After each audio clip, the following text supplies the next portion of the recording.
आज आपण ओळख करून घेणार आहोत एक अत्यंत सुगंधी, औषधी आणि सौंदर्यदृष्ट्या महत्वाचा वृक्ष मायमोसोप सिलंगी, ज्याला मराठीत बकुळ म्हणून ओळखले जाते। हा मध्यम आकाराचा सदाहरित वृक्ष आहे। तो आपल्याला दक्षिणी आशिया, आग्नेय आशिया आणि उत्तर ऑस्ट्रेलियाच्या उष्णकटिबंधीय जंगलामध्ये सहज आढळतो।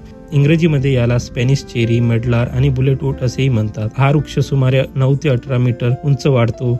पाणी गडद हिरवी, चकचकीत अंडाकृती, लांबी सुमारे 5 ते 14 सेंटीमीटर, रुंदी 2.5 ते 6 सेंटीमीटर पर्यंत असते। याचे खोड जाडसर, गडद तपकिरी, काळसर किंवा करडसर काळी रंगाची असतात। त्यावर उभ्या रेखा असतात।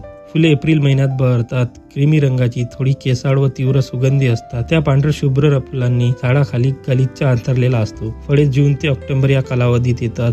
फळे केसाळ असून पिकल्यावरती गुळगुळीत अंडाकृती व लालसर केसरी रंगाची होतात। त्यामध्ये एक मोठे तपकिरी बिया असतात। बिया सीताफळाच्या बियासारख्या दिसतात। त्यांची लांबी सुमारे 1 ते 1.5 सेंटीमीटर असते। तपकिरी, काळसर आणि कडक असतात। या बियांचे अंकुरण सोपे असतात। पाण्यात भिजवल्यास ते लवकर उगम पावतात। या झाडाला सूर्यप्रकाश प्रिय आहे। मध्यम गतीने वाढ होते। हा वृक्ष घन सावली देतो आणि त्याच्या फुलाचा दरवळ संपूर्ण वातावरणात दरवळतो।